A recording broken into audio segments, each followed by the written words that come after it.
Është e mërkur apo jo? Natyrisht dhe tema në shëndetësi, ku çdo herë të mërkurave kemi trajtojmë temat ndryshme me profesionistë shëndetësor, por kur flasim për smundjet malinje, për smundjet kancerogjene, nuk na pëlqen. Por po besoj që është e nevojshme që të flasim më shpesh për to, të vedisohemi dhe të kujdesemi maksimalisht për shëndetin tonë. Sidomos sot që është 4 shkurti, që është dita botërore e sëmundjeve malinje. Dhe shpjegoj doktori, është dita botërore kundër kancerit apo dita botërore e kancerit, sepse shpesh e përshikohet ca lajme që ishin kundër kancerit natyrisht. Ndërsa prezantojmë doktorin që i kemi të ftuar, është doktor Behar Raci, i cili është onkolog, njëkohësisht është edhe radioterapeut, ku kryen goxha punë, njëkohësisht udhëheq edhe departamentin, dhe pacientët të cilët ka nevojë për shërbimet që ofrohen në klinikën e onkologjisë janë më së të kënaqur me punën e cila kryet aty. Dok, mirë se erdhe. Mirë se gjitha. Faleminderit për ftesën. Mirë mëngjesi në orën 10 për doktorat, apo doktorat në orën 6 mëngjesi? Mirë mëngjesi. Ne vazhdojmë herët punën, kështu që... Në fakt për doktorin ka qenë kujdestari, kështu që i kanë kalu një mëngjes e 2 pa fje duke punu. Ne kemi pa ndërprej punën. Po, kjo është puna 24 orëshe, 48 orëshe që e kryin doktorët tanë. Smundjet malinje, po është një raport më herët dhe flitet që edhe në vendin ton ka rritje të numrit të rasteve, por për trajtimin do të flasim pak më vonë. Ka dhe rritje të procedurave të cilat shkojnë në favor të pacientëve për shërbime më të mëdha që bëhen edhe në vendin ton. Aja që duhet të thuhet, dhe më thënë është që në vitin 2025 numri i rasteve fatmirësisht nuk ka shënuar rritje, ka qenë pothuajse i njëjtë me vitin paraprak, me vitin 2024, 2165, 2168 raste të reja, parafërsisht ka qenë edhe numri i njëjtë, që kur krahasohet me vitet e mëhershme, me 2-3 vitet, 4-5 vitet e mëhershme, 2021-2023 e kështu me radhë, kemi pasur rritje të numrit të rasteve dikon për 10 deri 15%, ose nëse shprehimin e numra numerik, dikon për 150 deri 200 raste të reja në vit. A konsiderohen që janë rritje të mëdha këto në proporcion me numrin e popullsisë që kemi? Nëse krahasohet me botën, trendi është i njëjtë, domethënë, ajo mandej numri i stadeve dhe numri i rasteve që diagnostikohen është këtë problematik tjetër. Nëse krahasojmë me shtetet për rreth, Ballkanin për shembull? Jo, trendi është parafërsisht i njëjtë, nuk ka numër, ne nuk kemi numër më të madh të rasteve kur i krahasojmë për numër të popullatës, nëse krahasojmë me vendet për rreth që i kemi, dhe mira është domethënë që ky viti që e lan pas, domethënë nuk ka numër të madh, nuk ka numër të rritur në krahasim me vitin. Është si kemi thënë, kemi një trend parafërsisht të njëjtë. Ta quajmë këtë lajm të mirë, doktor? Lajmi i mirë kishte me qenë nëse kishte pasur rënje dhe zbulime në faza më të hershme. Tashti në mjekësi kur ne japim shifra duhet të analizuar goxha specifikisht dhe goxha mirë, sepse mandej krijohet një perceptim qoftë pozitiv i rrajshëm ose qoftë negativ që nuk mund të konsiderohet shumë negativ. Aja që do të thuhet është që tash, si me thonë, ky numër do të jetë ndoshta kështu, mira e gjithë kësaj është që në këtu vitet e fundit, sidomos në 2-3 vitet e fundit, numri i rasteve të reja që janë diagnostifiku është në stade më të hershme. Kjo është lajm i mirë. Kjo është trendi me pozitiv, dhe po ashtu numri, sidomos i rasteve me kancer të gjirit, dhe me thonë kam mbetur aty 470-468 që ka qenë edhe në vitin paraprak, paraktira, që lënë me kuptu që kemi një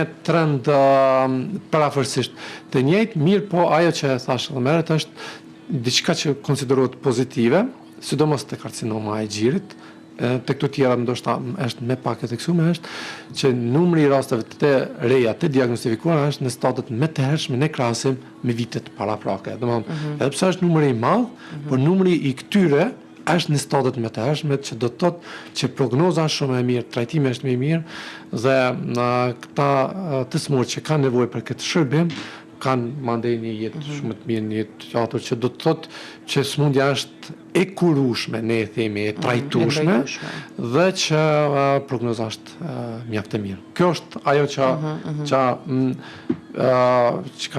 jemi përballë dhe po shpresojmë që në vitet në vijim, duke i bashkangjitur edhe disa mekanizma të tjerë shëndetësor, që besoj që është bërë një punë shumë e mirë, sidomos shpresojmë që të fillojmë me këtë punën me screening, dhe kjo mandej do të bëjë një punë shumë të madhe, ashtu që gjatë sa, sepse për screeningun flitet gjatë, dhe një gjë që definitivisht është dashur me qenë veç në funksion, por që siç e dim edhe në fushën e shëndetësisë, si edhe në fusha të tjera çalojnë tek ne gjanat.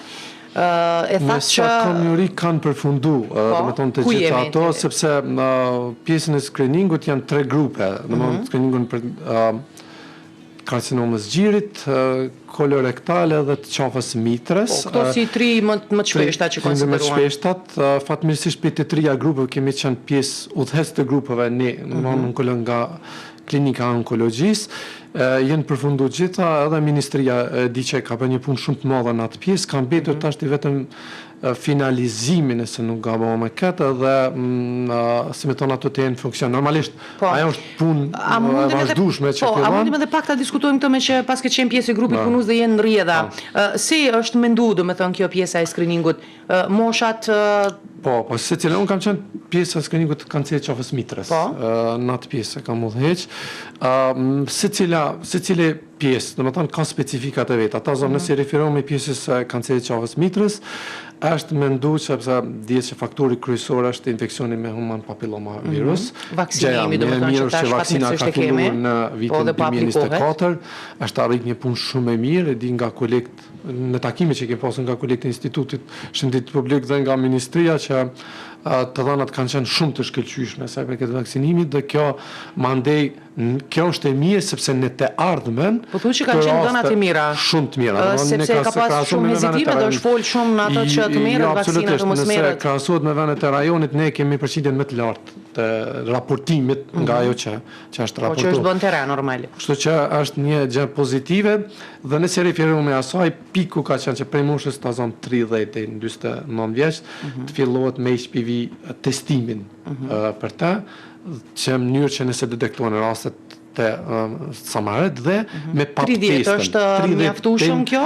Jo, mosha minimale duhet me qenë 21 deri në 65. Po, aja shkon mandej me faza. Faza e parë do të jetë kjo, faza e dytë mandej është prej 21 deri në 30 ku fillohet së pari me pap test, pastaj me HPV testim, po si fazë e parë fillimisht është menduar që fillon prej 30 deri në 49. Sepse ato konsiderohet grup moshat më të rrezikuar. Më të rrezikuar.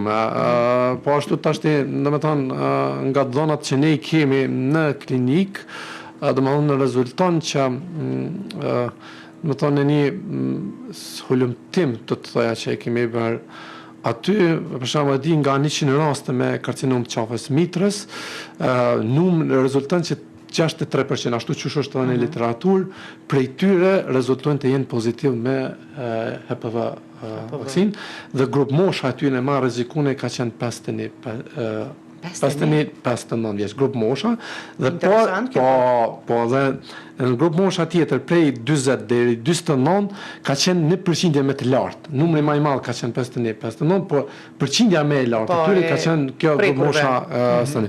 Që do të thotë që me gjini për shembull, kjo është femra, por edhe një çështje tjetër. Nëse i referohemi asaj çfarë thuhet, domethënë që rreziqet dhe infeksionet nga human papilloma virus faktikisht vijnë më tepër në mosha më të reja, ku dihet se është ndrimi i partnerëve, infeksioni si shkaktar kryesor. Dhe tash kjo nuk po duket shumë që po korrespondon në fakt me atë çfarë korrespondon me atë, sepse në moshën e re, në moshën e re sistemi imunitar, domethënë 5 deri në 10 vjeç ai e mban atë dhe si më thonë është latent, është më fshehur. Kur të fillojnë të shfaqen është pas moshës 31, 35, 40 e tutje, dhe kjo kur sistemi imunitar mandej fillon mu çrregullu dhe nuk e mundot këtë pjesë në këtë kohë shfaqen. Kur do të thotë ushtria. Domethënë në një farë mënyrë pikërisht ashtu i referohet si term.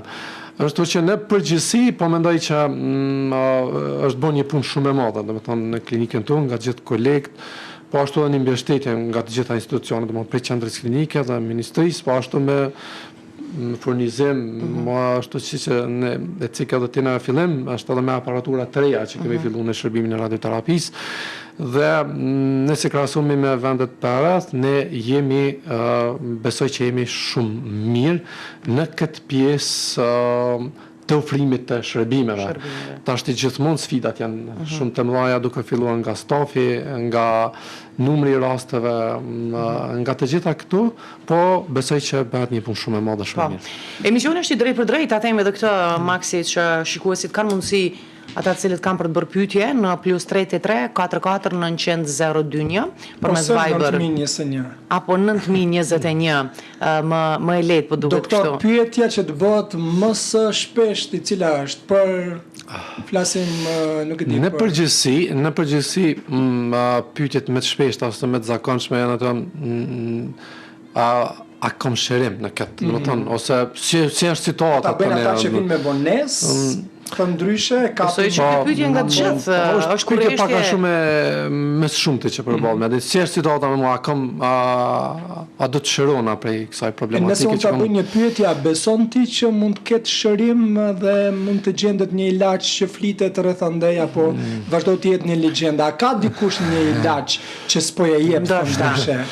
Në mjekësi gjithmonë duhet të flasim me fakte dhe me argumente, sepse me ato të cilat janë të argumentueshme dhe që shkenca i argumenton dhe ofron të dhëna të sakta, dhe ne si e dim në të gjithë botën banat të cilat aplikohen çfarë do forme që janë tabletare, formë injeksioni, formë infuzione, se çfarë do forme që janë vinë prej FDA-s, prej Agjencisë Federale të Ushqimit në SBA, e cila i aprovon dhe në këtë botën pastaj këtu konsiderohen si protokolle, si standarde për trajtim. Ka të dhëna në clinical trial që janë në vende të ndryshme që bojnë studime dhe konsiderojnë që janë të efektshme.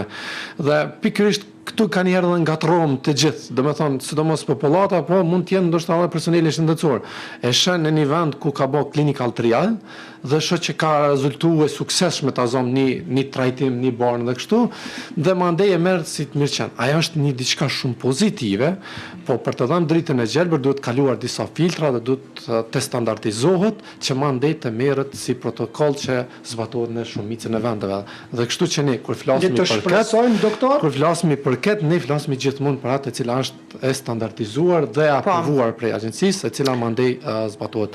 Por mirë ta shpresuese, po mendoj që në këto vitet e fundit janë bërë studime shumë të mëdha dhe janë shpresuese dhe mendojmë që në një periudhë jo shumë të gjatë, po themi pa shkurtër, nuk mund të flasim kurrë gjithmonë me data me kështu, sepse shkenca është gjithmonë në evolim e sipër dhe në shpejtësi shumë të madhe, por acuria e trajtimit po besojmë që është shumë pozitive dhe edhe ashtu do të thonë trajtimi tash do ta kemi së shpejti, doktor, një vaksinë, jemi më konkret për këtë smundje cila merr jetë njerëzve në botë në përmasa goxha të larta.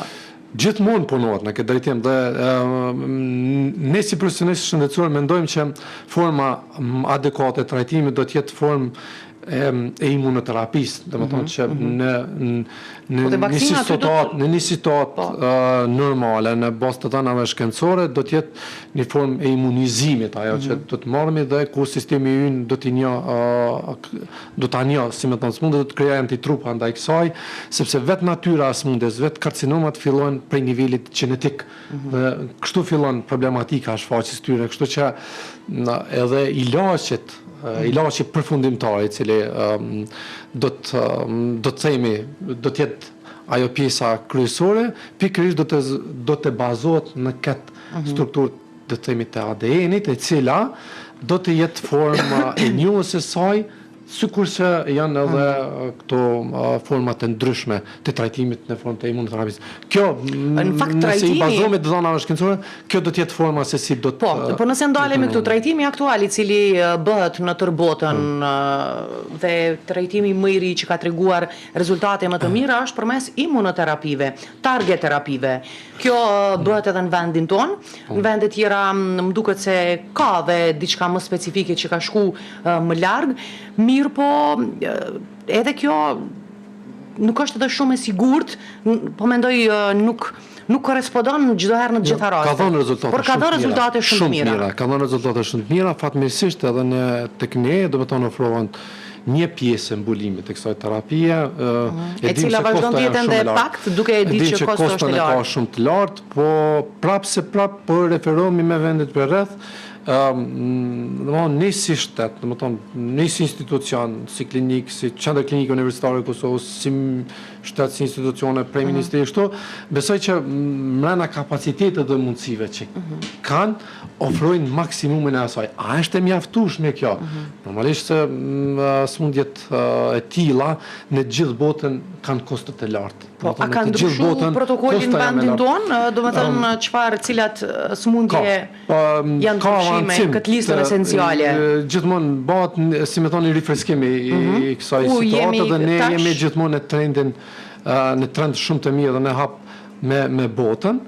Të fillu ato që i përmende prej imunoterapisë dhe po ashtu edhe prej metodave të reja në radioterapi, të cilat kemi filluar t'i aplikojmë. Para se të flasim për radioterapi, në imunoterapi, po ku jemi domethënë për cilat smundje është ajo lista, sepse e dim që është e pamundur. Aktualisht janë për të dy, domethënë për smundjet likurës, për melanomën dhe për karcinomat e mushkrive, kur do të bëhen një testim që i thonë ne, testimi për PD-L1, është një shifër atje që referohemi përqindjes se mutacione sa është PD-L1 PD-L1, nësa ajo është mi 30%, fillohet me aplikimin e imunoterapisë plus terapisë që e merr klasike dhe aktualisht domethënë bos të trajtimit dhe të turisë që po tregon ka një përgjigje shumë të mirë. Kështu që kjo gamë e këtyre normalisht që pritet po besoj mos zgjeru. Flasim pak të çfarë prognoze do të thonë ka më pas në rastet të cilat i keni trajtu kur është dhënë imunoterapia. A ka rol edhe këto në cilën është në fazën e zhvillimit të smundjes, sa ka metastazu, do të thonë smundja?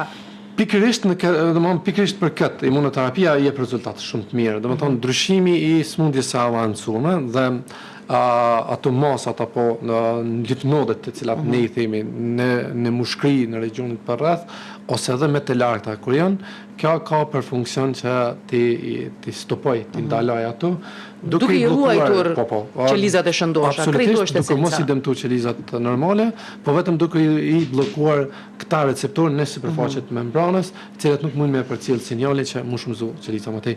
Normalisht rezultatet janë shumë inkurajuese, shumë të mira dhe po shpresojmë që kjo gamë të zgjerohet dhe të vazhdoj. Mirë po siç e thash gjithmonë, jo vetëm tek ne, po në të gjithë botën sfidat në shëndetësi, sidomos në pjesën e trajtimit karcinoma kanë koste jashtëzakonisht të lartë dhe janë sfidë edhe për vendet më të mëdha dhe në këtë sfidë unë po mendoj që edhe ne si shërbim edhe si institucione e përgjithësinë e Kosovës besoj që janë duke dhënë maksimumin mrena asaj që lejohet. A është kjo mjaftueshme? Normalisht se nuk është e mjaftueshme, normalisht se duhet gjithmonë që të kemi edhe më shumë. Po, për në raste të tilla kur një person sëmuret në familje, mobilizimi ndodh brenda familjeve, brenda shoqërisë dhe këto terapi të cilat konsiderohen aktualisht janë më të suksesshme dhe nuk ka diçka tjetër që bëhet më shumë. Merren edhe nga pacientë të tjerë, do thotë ata të cilët e gjejnë mundësinë. Sa e vreni, kretë esenca është me ditë që çfarë rezultati ka përgjithsisht. Ndoshta në përqindje është e pamundur të flitet sepse nuk ka statistika, por ata të cilët po i përdorin këto terapi, sa po kanë prognozë të mirë? Sa përket, domethënë asaj që them, imunoterapisë normalisht se rezultatet janë inkurajuese, janë shumë të mira dhe kur doktorët, specialistët të cilët punojnë në klinikë dhe bëjnë i përcjellje me përcjellje ose follow-up me të tjeshëm në bazë të ekzaminimeve radiologjike dhe analizave laboratorike, shohimi se në shumicën e rasteve ka një përgjigje të mirë pozitive. Në këtë ku smundja është është tërhequr dhe ka një regresion shumë të mirë. Fillimisht ajo konsiderohet që tipet një vit si trajtim në momentin kur fillon dhe më andej varet për përgjigjes. Nëse ka përgjigje shumë të mirë, vazhdohet me trajtim. Nëse nuk ka përgjigje të mirë, atëherë shiqohen alternativa të tjera dhe trajtime të tjera. Por thonë që rezultatet në këtë pjesë janë të mira dhe janë për ajo. Po. Para se të kalojmë te radioterapia, e cila ka avancuar në vendin tonë dhe tashmë po kryen edhe shërbime të cilat nuk janë kryer për shembull para 3 vitesh, tash po kryen. Një informacion të cilin e kam dëgju rreth e qark dhe në fakt edhe në Evropë flitet shumë që vitamina D konsiderohet që është njëri rënja e saj, duke di që ullet edhe imuniteti dhe ka baza logjike të shëndosha, po konsiderohet që është njëri prej shkaktarëve që të filloj apo të mos filloj kjo sëmundje. Një, dhe përdorimi i sodës bikarbone gjatë përditshmërisë, të cilat ndoshta konsiderohen që janë mjekësi alternative, nuk e di si me quajt këta, por që shkenca thuhet se po punon në këtë drejtim dhe këta përbërës konsiderohet që mund të jenë edhe ata se çfarë do të përmbajnë në një të ardhme të afërt vaksina për shërimin nga sëmundja e kancerit. Sa ke informacione për këtë? Ne thamë që sëmundja e kancerit, domthonë problematike në bazën e zhvillimit e ka nivel qelizor, konkretisht nivel molekular, nivel të ADN-it. Aty deformohet, ka një... Dhe aty fillojnë ato mutacionet, ku ai mutacion mandej përcillet në mënyrë zinxhirore dhe qeliza përcjell informacionin në mënyrë të gabuar për më shumëzu dhe kështu fillon. Dhe pikërisht në atë problematik duhet ndërlidhen kur duhet gjendet trajtimi bazë, terapia adekuate.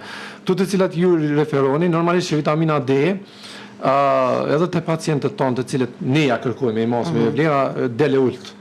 Po nuk... A keni raste kur vitamina D, do thot e pa trajtume, është e lartë dhe personi, do më thënë është në vlera normale dhe personi është me smundje.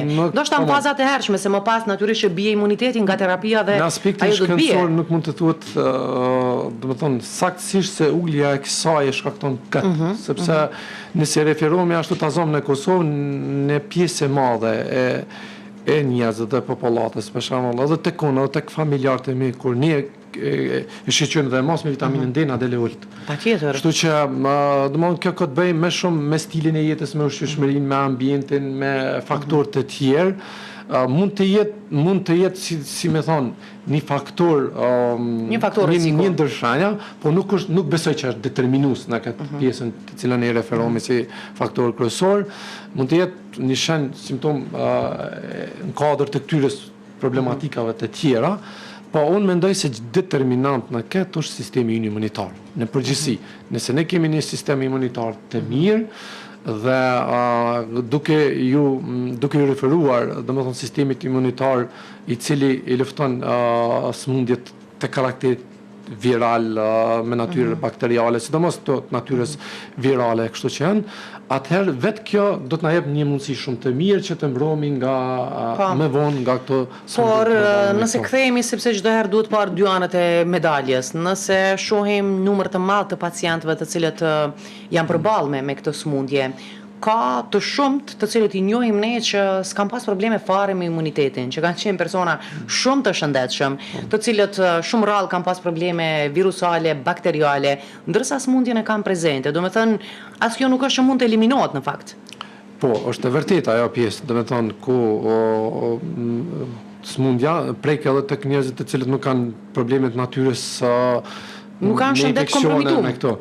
Kjo mandej ka faktor tjerë, faktor të ambientit ose faktor genetik. Nëse ka bazë genetike, aja mandej...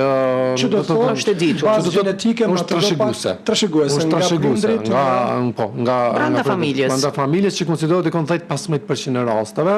Bile dikush të deri në 30%. Të disa është pak më shumë, nësi specifikohemi ta zonë... Pa nëse babai ka pasur e ka dhe vajza, apo si është ky raport? Predispozicioni genetik, tek sëmundjet malinje është në 10-15%, kështu kënë të dhanat. Mirë, po nuk do të thotë që nëse ta zonë prindi ose gjyshi është një smur që me do mos këtu konsiderohen si faktor të rrezikut dhe në vendet shumë të zhvilluara, ku tamë shumë të zhvilluara për shkak të kostos, po e them kat, bën testime gjenetike të caktuara për gjene të caktuara. Ta zon te karcinoma gjit bëhet testimi gjenetik për BRCA1, BRCA2, Që bëhet edhe tek ne me sa i di, edhe tek ne kjo pjesa gjenetike është. Dhe nëse ka mutacione në këtë, ta të smur kanë këta persona kanë predispozicion gjenetik që në të ardhmen. Por unë kam pyet këtu, çka mund të bëjmë? Nëse veç e marrim këtë informacion. Kur ti e merr këtë informacion, mund ta ndalojmë. Po, absolutisht. Si mund të ndalojmë? Nuk e di. Tu duke bërë ekzamenimin rutin. Ta zom nëse një kujdes i shtu. Dy ishin BRCA1 dhe ke mutacion, ke predispozicion, atë çka duhet është pas moshës 40 vjeç, duhet ta bësh një mamografi një herë në vit. Të bësh pas moshës 30 vjeç, bile tash është zvogluar në 25, të bësh një ultrasonografi të paktën një herë në vit, nëse ka ndryshime, një herë në 6 muaj, nëse ka dyshim ta. Dhe mandej këtu, nëse janë situata normale ku përshkrimi i saj nuk jep të dhëna të dyshimta, petet në follow-up, në përcjellje, nëse ka dyshimta. Dhe në këtë mënyrë, do të thonë kjo pastaj përcjellet ose zbulohet jashtëzakonisht herët, që nuk ketë nevojë as të marr trajtim as kurrë, po të mbetet vetëm në përcjellje. Doktor, para teje është kompjuteri, nuk e di, e mirë me leximin kështu nga afër. Është një pyetje sepse është një fjalë që nuk e kuptoj, da lexosh ti e kupton më mirë, besoj, nga Genci. Në lindjen e fundit, Genci ka shkruar në fakt, në lindjen e fundit thotë të heket, çfarë është mitra, për mos me pas kur fa problemi, ka shkruar mitraloz. 3-4 veta që e kanë hek mitrën dhe të kanë lituar. Po, tash kjo e ka spedi, domethënë me siguri fjala është po, me siguri fjala është për një moshë, mbas moshës me siguri ndoshta 45 vjeç, kur përfundon ciklin i lindjeve dhe në këto situata kur ka probleme të vazhdueshme, zakonisht me këto miomat, me këto ndryshimet ose cistike ose miomat në mitër ose në pjesën e ovarave dhe ndryshimet të tjera të përsëritshme që i të recidivante, atëherë dhe pasi ka përfunduar në pjesë e madhe e rekomandoj me bot total histerektomin me hek mitrën me anekse, si preventive, e cila konsiderohet si një faktor që e ul shumë rrezikun. Faktor rreziku nëse veç. Përpas kësaj, po ashtu kjo është mandej edhe te karcinoma e gjirit, e cila pas kësaj moshe, për shkak se e dim që në mitër në ovare stimulon të hormonet estrogen dhe progesteron, dhe këto në një mënyrë indirekte konsiderohet si faktor të riskut, për arsye këta e marrin edhe hormonoterapin ne që e japemi te karcinoma e gjirit, edhe te kjo pjesë, domethënë te këta pacient në një pjesë të konsiderueshme pas kësaj moshe, kur ka këto lloj problematike, indikacione rekomandohet ose këshillohet që nëse ka histerektomi, kjo mandej ul rrezikun për këtë pjesë. Po nuk do të thotë që është jo gjithë rastet specifike. E domosdoshme, po pikërisht kur ka këtë lloj problematike. Që mi ik rreziku tutje. Dikush tjetër, pyet, thotë, para 9 muajve më ka vdek baba prej kancerit në lëkurë dhe lukth. Kështu që në fëmijët e tia ka mundësi të trashëgojmë këtë sëmundje. Unë kam helikobakterin në lukth, mjeku më ka thënë se nuk është rrezikshëm nëse menaxhon mirë, por unë kam frikë se mas është trashëgimi nga babai, na shkruan afër dita. Po, kjo, domethënë, besoj që është pyetje shumë me vend dhe shumë e referueme, për arsye se flet për histori familjare, edhe me helikobakterin. Flet për histori familjare dhe pikërisht tregon që ka një helikobakter dhe dihet që helikobakteri konsiderohet një ndër faktorët pothuajse kryesor te karcinoma e ventrikulit. Që mund të vinë nëse veç nuk trajtohet. Dhe kështu që për këtë pjesë, ajo që ka mbetet në këtë rast është të përcjellet ecuria e trajtimit me helikobakter, domethënë duhet të trajtohet infeksioni me helikobakter. Të mos lihet në gjysmë që ndodh shpesh. Specialistët e gastroenterologjisë dhe nëse ky infeksion eliminohet kështu dhe mandej determinant, faktor kryesor te kjo pjesa e lukthit dhe pjesa e sistemit gastrointestinal dhe mënyra në përgjithësi, po sidomos te kjo pjesë në veçanti, është edhe mënyra e ushqyrit. Domethënë, në këtë situatë absolutisht është nuk është e rekomandueshme ose nuk është mirë që të përdoren ushqimet të shpejta, të shpejta, këto fast food, shpeshherë lidhet edhe kanceri me ushqimet që ne konsumojmë, sidomos gjatë kësaj periudhe. Përderisa nuk dihet saktë se kush po janë të gjithë janë faktor rreziku. Konsiderohen si faktor rreziku, se ta zonë nëse ne marrim ushqime të shpejta nga këto fast food, ato përmbajnë një substancë e cila quhet alfa-toksin. Dhe aja pastaj ka shumë problem organizmi jonë me eliminu me tret, dhe çka ndodh, kjo bën një rregullim të enzimave hepatike, që në mënyrë të tërthort, do të thoja kështu, do ta rregullon të sistemin ton dhe në të ardhmen do të ishim të të rrezikuar në këtë pjesë. Që kjo është ajo pse konsiderohen këto ushqime jo të mira, jo të këshillueshme. Ma kujtove fasting, që u përfol dhe ishte goxha aktual në botë, do me thënë, kjo dieta disa orëshe apo agjerim, siç ndodh do të thotë nuk ka të bëjë këtu me fenë, me islamët, me krishterët apo diçka, por që po përdoret në shumë vende të botës, të qëndrohet, do me thënë, pa ushqim për orë të tëra, 16-18 me ditë të tëra, dhe është konsideru si një masë që ka trajtu goxha mirë të ata të cilët kanë qenë me smundje kancerogjene, apo si prevenim ndaj tyre, duke ditë që organizmi kur nuk ka se çfarë të tretë do të hajë, nëse mund të themi ashtu, në vete ato qelizat e mundshme që mund të jenë kancerogjene. Sa mbështetet kjo tek ana onkologu? Logjikisht, do të thonë, kjo është plotësisht korrekte. Logjikisht, do të thonë, në kuptimin për arsye sepse në momentin që njeriu nuk merr ushqim për një periudhë të caktuar, shfrytëzohen rezervat. Ditë me ita mund të ushtim fal. Ka persona të cilët e kanë bajtë edhe me ditë të tëra. Organizmi shfrytëzon rezervat tona të cilat i kemi, dhe kur i shfrytëzon ato janë të panevojshme në kuptimin i heq mbetje. Do të themi, në kuptimin tonë, sepse s'ka nevojë ne të kemi mbetjet të zonë të ndyrnës ose të sheqernave, që edhe sheqernat janë. Këtu mandej konsiderohen si determinanta, niveli sasisë e sheqerit dhe niveli sasisë të madhe të ndyrnave, të cilët e rregullojnë metabolizmin, këtu mandej konsiderohen në mënyrë, si më thonë, si faktor të riskut që shfaqen në smundjen kanceroze.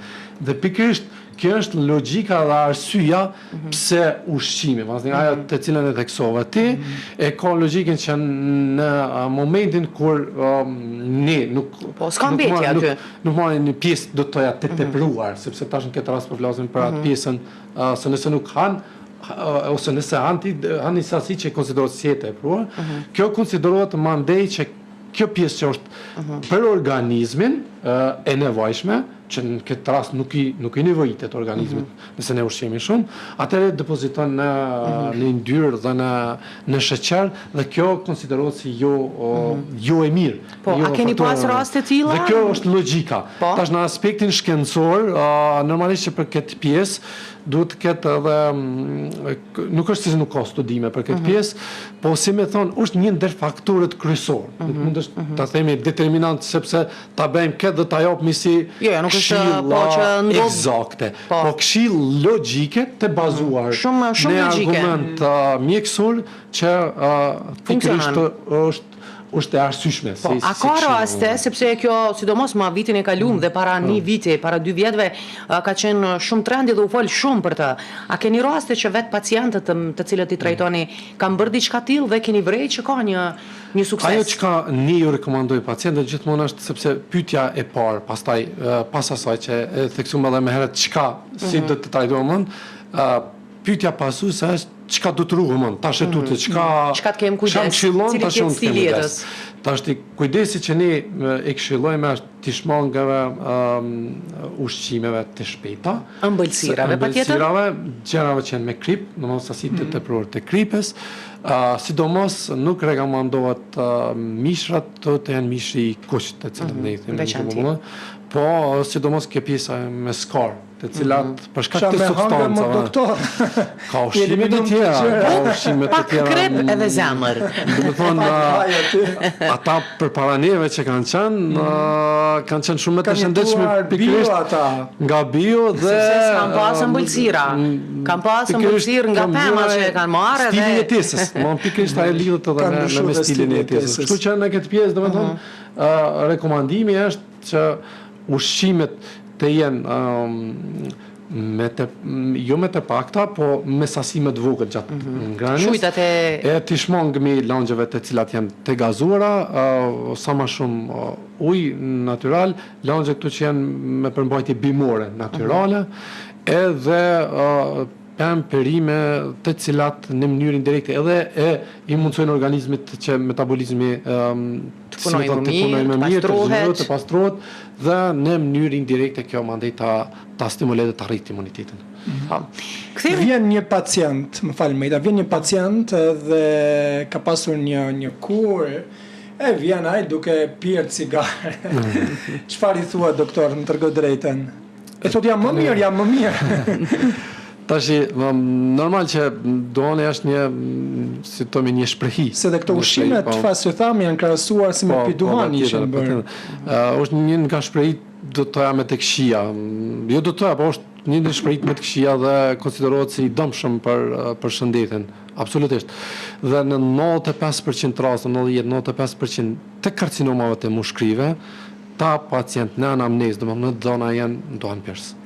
Shtu që nëse referohemi pa shmangur edhe llojet e tjera, domethënë të gjirit, lukthit, të fitlaringut. Po sidomos te karcinoma mushkrive, domethënë në 90-95% raste, po mos më thon 98 tash eksaktësisht mos i referohemi shifrave, po në përqindje jashtëzakonisht të lartë në anamnezë ta janë pozitiv, që do të thotë sepse shkaktari kryesor i karcinomës mushkrive është pikërisht kjo.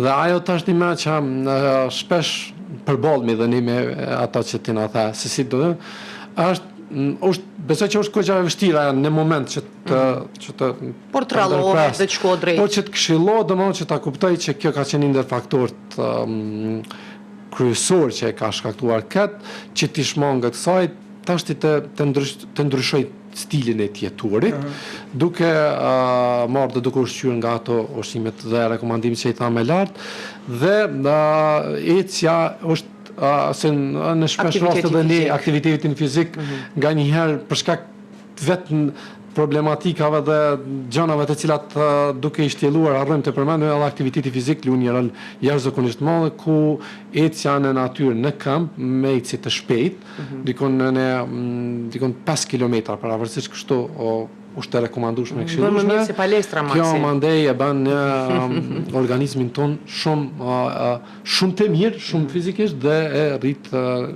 sistemin imunitar. Në një ajër të pastër, doktor, se në Prishtinë. Aty po mundesh me ecje. Ato ajrin e papastër ne e marrim, s'paku mjashtu ecjen, nga 2 këshia ta marrim një të mirë, s'paku. Ne kemi vënë shumë të bukura, por kanë edhe feromi gjithmonë. Vetëm duhesh të me dasht edhe me gjithë kohën patjetër. Ta lexoj një pyetje apo? Mirë.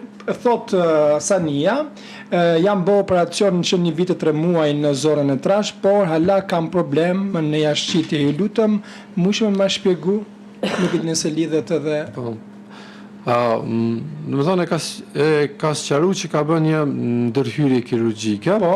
Jo, çfarë specifikisht? Nuk e ka specifiku, jo, në zonën e trash. Po, në këtë rast ajo që ka neve na nevojitet është a ka marrë biopsi, a ka marrë rezultat histopatologjik pas ndërhyrjes. Dhe nëse e ka, besoj që na shkruan diagnoza cila është. Çdo ndërhyrje që bëhet në çdo vend të botës, edhe tek ne, domethënë që në klinikë universitare, ajo pjesë që hiqet, çfarë do lloj. Duhet më analizu patjetër. Shkon në ekzaminim histopatologjik dhe është e rekomandueshme, është pothuajse e detyrueshme që i smuri, pacienti, personi që e ka bërë këtë ndërhyrje të shkojë ta marrë rezultatin. Dhe me atë rezultat pastaj konfirmohet a është diçka shumë serioze apo nuk është serioze. Nëse është e natyrës malinje, mandej shqohen stratifikimin e çfarë stadie është, i rekomandohet trajtimi. Nëse nuk është diçka e natyrës serioze, atëherë mbetet vetëm në përcjellje dhe me ekzaminime shtesë, domethënë të kësaj pjesës me këtë rast me që referohet traktit gastrointestinal. Po shkojmë shpejt drejt fundit të emisionit, do të kthehemi pak tek radioterapia si një proces mjaft me ndikim në trajtimin e sëmundjeve malinje patjetër. Më thatë gjatë bisedës paraprake që e patëm që keni avancuar në këtë push dhe tashmë përmes radioterapisë trajtohen edhe disa tumore tumore, po e them? Tumore të vogla, metastaza. Po, tumore të vogla, metastaza, të cilat gjenden në kokë në pjesë të ndryshme të trurit, të cilat vetëm 2-3 vjet më parë nuk është që ka pas diçka që është bërë. Ajo që mendoj që është bënë në klinikën e onkologjisë, është bënë një investim shumë i mirë, kjo normalisht me përkraje gjithmonë të institucioneve, prej shërbimit klinik, universitar dhe ministrisë e kështu me radhë, investimet në aparatura të cilat janë mjaft moderne dhe të cilat ofrojnë shërbime shumë të mira. Kur themi ofrojnë shërbime shumë të mira, ofrojnë shërbime të cilat ne mund të krahasojmë jo vetëm me vendet e rajonit, por edhe me vendet me lart. Ajo që kemi filluar në dhjetor të 2024-s, ka qenë ofrimi i shërbimit të stereotaktisë, do të thonë radioterapia stereotaktike, që do të thotë metastazat në tru nga pjesë të ndryshme në dimenzione 2 deri në 3 cm, prej 1-2 deri në 3 cm, maksimumi do të thënë. Trajtohen me këtë metodë e cila ka një saktësi shumë të lartë të trajtimit dhe rezultatet janë shumë të mëdha. Do të thonë, nëse i smuri me karcinom të gjigit ose të mushkrive ka dhënë ndryshime metastatike në tru, i ka 1 ose 2 lezione ose 3 lezione, dhe këto lezione janë me këto dimensione, ne trajtojmë me stereotax dhe kjo jep pastaj një rezultat shumë të mirë, krahasuar deri me para 2 vite para prak, ku është rrezatu krejt truri, që quhet whole brain irradiation, dhe kjo mundësi ofrimit të shërbimit në klinikën e onkologjisë, shërbimin e radioterapisë, normalisht që e ka rritë, si të themi një, edhe prognozën. Ka përmirësu prognozën. Është duke dhënë rezultate shumë të mira dhe ofron shumë shërbime të mira, shumë trajtim adekuat, specifik dhe kualitativ, që tani më do të A keni numër të madh të pacientëve që janë trajtuar me këtë metodë nga 2025, nëse mund të themi, është një vit i plot. Saktësisht 2025. Se cila metodë është i ka dhe për parësit mangësi, nuk është se ka mangësi, po kundër indikacionet që janë. Jo, problematika është me staf. Të zonë se kur të fillojmë trajtimin me këtë metodë, kjo kozgjatja e trajtimit të një pacienti me këtë metodë është parafërsisht 40 minuta, 50 minuta deri në 1 orë, nëse merr me parafërsisht 40 minuta. Ndërka trajtimet tjera në 10 deri 15 minuta. Që do të thotë që në momentin që ne kemi filluar me këtë, rritet edhe kozgjatja. Do të staf shtesë, do të shërbime shtesë. Por ajo pjesë, po besoj që do të rregullohet në ndërkohë me prurje të reja që duhet bërë, po besoj që kemi ekspert, vetëm që duhet Ministria së bashku me klinikën, financat, gjitha, dhe të bëhet. Por mua ajo që apo më intereson është, do të një vetë është bërë me trajtimet, se di sa pacient, ndoshta i keni numri ka qenë mbi 20. Çfarë është prognoza e tyre? Kjo më tani intereson. Në një pjesë e madhe e tyre që na vinë follow-up, ashtu që themi ne, ka rezultate të mira. Në një pjesë të vogël, normalisht në këtë botë nuk jep jo që nuk jep rezultat metoda, por smundja mund të jepë tipit shumë agresiv që mirë, po në përgjithësi nga ajo që ne kemi nga pacientët e cilët i kemi përcjell dhe i kemi trajtuar me këtë metodë, tregon që jep një rezultat shumë të mirë. A ka raste që është largu komplet metastaza nga po, kemi disa raste, domethënë kur pas 1 muaj e gjysmë, pas 2 muajve ne i themi të bëjmë rezonancë të trurit. Rezonancë magnetike dhe i krahasojmë dimensionet që kanë qenë para trajtimit me stereotaktik dhe pas kësaj dhe shihet që në atë pjesë mandej mbetet vetëm një lumen, do të themi, por që nuk ka vatra aktive të tumorit aty, po mbesin disa, ne i themi disa ndryshime nekrotike, sepse që kanë mbetur normal është punuar, zëvendësohet me indledhor dhe ajo mandej nuk ka pastaj me edim për atë, që do të thotë se ka dhënë një rezultat shumë të mirë. Dhe besoj që me këtë pjesë jemi është një hap shumë i mirë, është një diçka shumë i mirë që i kemi ofruar si shërbim vendit. Po. Kam një pyetje të fundit. Po ka telefonues tashmë nga fundi, por e pamundur sepse krejt në fund jemi. Në YouTube do të jetë komplet edhe intervista me doktorin. Doktor, si t'ja heqim për shembull atë frikën, një pacienti është kuruar, është trajtuar, është shumë mirë, që mund t'i rikthehet pas disa viteve. Unë shpesh e mballafaquar me miq, mikesha të afërm që më kanë thënë këta e kanë ende këtë frikë që mund të rikthehet. Po. Vetë natyra smundjes normalisht jep në një farë të shkakton një farë konfuzioteti psiqik që i themi ne. Mirë, po në përgjithësi ajo që ka ne rekomandojmë, po ashtu ne në klinikë domethënë përpos shërbime mjekësore kemi edhe shërbime psikologjike, patjetër, mbështetje. Kështu që në këtë pjesë faktor determinant është natyra psiqike. Ajo që duhet kuptuar ke pasur një smundje, ke marrë trajtimin dhe nuk duhet ta ngarkosh gjithmonë veten se çka do të ndodh. Sepse nëse ne referohemi asaj se çka do të na ndodh, normalisht që kjo do të na rrit aktivitetin e stresit, do të na ul sistemin imunitar dhe ne pastaj nuk mund ashta të themi që do të na rikthehet, po në një farë mënyre dhe sistemi imunitar do të na rrezikojë. Doktor, dhe në të vërtet është një përqindje që ti rikthehet në pyetje. Gjithmonë ekziston rreziku, po ajo mandej është në bazë të stadifikimit të smundjes. Nëse është smundje në stad fillestar, gjasat janë shumë minimale për të mos thënë hiç, sepse hiç në mjeksi është pak një term jo shumë i rekomandueshëm, por janë shumë të vogla. Nëse është stadi avancuar, normalisht rreziku është më i madh, por e gjitha ajo që duhet bëhet është përcjellja dhe mënyra e jeturit. Domethënë ku duhet bëjë një jetë normale, pa ngarkesa psiqike, në stilin e jetës ato që i ta marrët me një ushqim.